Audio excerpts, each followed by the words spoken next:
Two guys. Same age, same city, same salary, same credit score. Both walked into a dealership on the same weekend in 2019.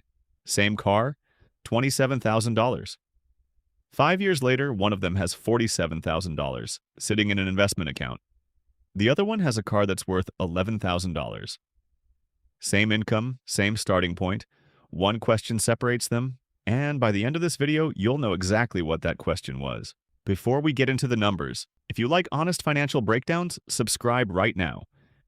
Jake and Marcus are both 28 years old, both making $55,000 a year, both have about $4,000 saved up, both need a car. Neither of them is rich, neither of them is bad with money. They're just normal people making a normal decision. The only difference is what happens inside that dealership. The salesman is friendly, shakes both their hands, offers water smiles. And then he asks the question. Every dealership trains every salesman to ask first. So what are you looking to spend each month? Marcus answers honestly. He says around $500, maybe $550 a month. Jake says something different. Jake says, I don't really think about it that way. What's the out-the-door price? That one sentence. That's the whole thing. Because the moment Marcus said $500 a month, he handed the dealer a number to work backwards from. The dealer now knows exactly how to structure the deal. So Marcus feels like he won. While the dealership actually wins, Jake just shut down that entire playbook before it started. The car is $27,000. On a 48-month loan at 6.5% interest, the monthly payment is around $640. Too high. Marcus said $500. So the dealer doesn't lower the price. He stretches the loan to 72 months. Now, the payment drops to $463 a month. Marcus's happy feels like a win. He's actually paying less than his budget. But the car didn't get cheaper. Marcus just agreed to pay interest for 2 extra years on a 48-month loan. Marcus would have paid $1,900 in total interest. On a 72-month loan, Marcus pays $3,600 in total interest. The monthly number went down. The total cost went up by $1,700. And Marcus has no idea. But it gets worse. When Marcus applied for financing through the dealership, the bank approved him at 6.5%. That's what his credit score earned him. The dealer told him the bank came back at 8%. This is called a rate markup. It's legal. The dealer pockets the difference at 6.5% over 72 months. Marcus pays $3,600 in interest. At 8% over 72 months, Marcus pays $4,500 in interest. That's an extra $900. Marcus paid for no reason except that he didn't know to ask. Then they walked Marcus into the back office finance manager's second sales pitch. Extended warranty paint protection gap, insurance, tire, and wheel coverage. All of it quoted as a small monthly addition. Sounds like nothing. Suddenly, Marcus's loan is $2,800 bigger than the car he negotiated. Marcus drove home in a $27,000 car that actually cost him $34,300 by the time everything was added up. He felt great about it. Jake spent 30 minutes at his credit union the morning before going to the dealership. Got pre-approved for a car loan. Rate came back at 6.5%. He had it in writing. When the dealer told Jake the bank approved him at 8%, Jake pulled out his phone and said, I already have financing at 6.5%. If you can beat that, great. If not, I'll use mine.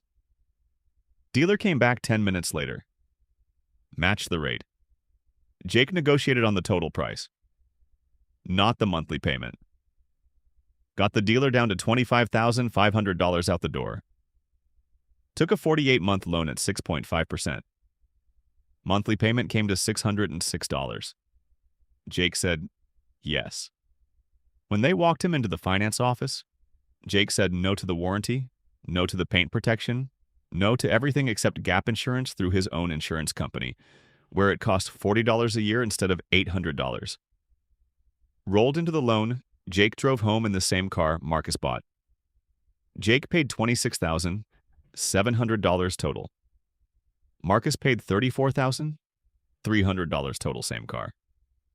Same dealership, same weekend, $7,600 difference. What if Marcus had taken that $7,600 difference and invested it the day he drove off the lot? At 10% average annual return, the historical average for a total market index fund, in 5 years, that $7,600 becomes $12,200.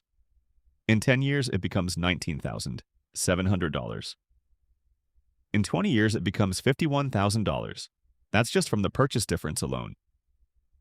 Now add the monthly payment gap. Jake's payment was $606.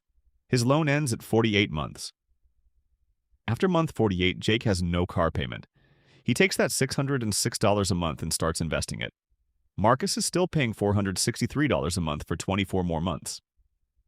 At year 10, Jake's investments from this single car decision are sitting at approximately $47,000.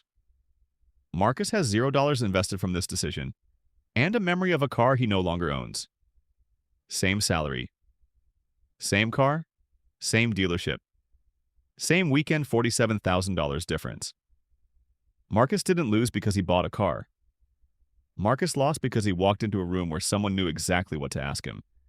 And Marcus didn't know what not to say Jake won before he ever stepped on the lot. The dealership is not your enemy, but it is a negotiation, and every negotiation has a side that's more prepared. Make sure it's you. He just knew 3 things before he walked in. Know your real budget based on total price, not monthly payment. Get pre-approved, so you have a number to compare against. Never tell a dealer what you want to pay per month. That's it. That's the whole difference. If you want a clean rule to remember, use the 24-10 rule. Put at least 20% down, keep the loan to 4 years or less. Keep your total monthly car costs, payment plus insurance, under 10% of your gross monthly income. If you make $55,000 a year, that's roughly $4,600 a month. Your all-in car budget is $460 or less. If the numbers don't work inside 4 years and the car is too expensive for you right now, that's not a judgment, that's just math. If this gave you a clearer picture of what's actually happening inside a car deal, not the version on the brochure but the real version, hit like before you go. It takes 1 second and it genuinely helps this reach more people. Subscribe for weekly videos that break down financial decisions the way they should be broken down. Real math, no agenda, no fluff, and drop a comment below. Did you know about the rate markup trick before this video? I read every single one. See you in the next one.